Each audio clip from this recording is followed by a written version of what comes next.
còn bây giờ ta tỏ tôi cho lu tô chọc tô đi đây này lúc này lu tô đi đây không lắm thì lu tô chọc bùa còn lấy tiếp tục khơi tô inu nó là nè mồi inu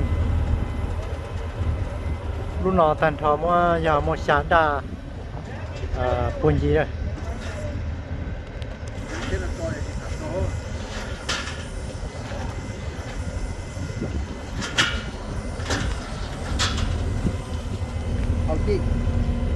cho nó đây đúng rồi nhá đây mua tu đồ ồ cái đó nó khá to rồi mua à cái thu đồ rồi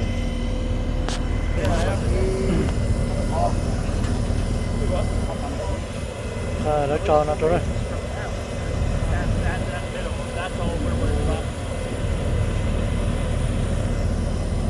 chế chế thâu tua ya lúc nó đây chế thâu tua nếu muốn đủ tiền lâu nó có đấy là tao nói chỉ lấy mà đi mua cho rồi thì từ lúc nào tới thâu tua là mò đấy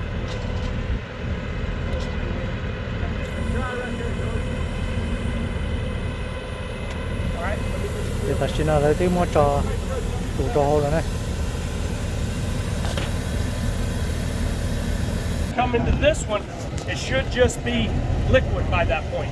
oh Then it'll pump out here, go to your sprinklers. sprinkler okay. Yes, sir. Yes, sir. Yeah. Lúc nào mua bê kể nhau này, thơ kể này kể là gà kẹt lắm, kể là cho lúc kể thì ya kể là lúc kể thì bê lúc nào.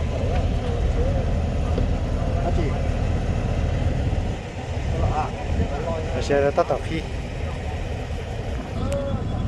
Còn bây giờ có lên chùa lúc nó hay tiệp bù tiệt tủ này.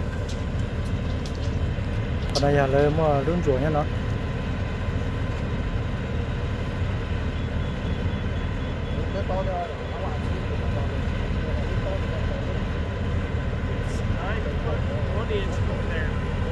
Còn bây giờ điên cả tụ qua luôn chết của cho nó giờ lấy tua qua đấy lúc này lúc check out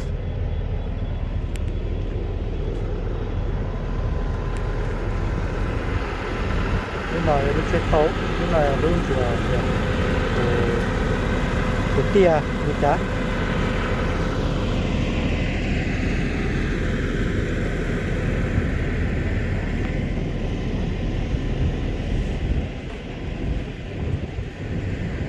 rồi còn nói giờ lúc chết thâu tua này luôn lúc nào lúc chết thâu tua lúc chết thâu lúc khơi này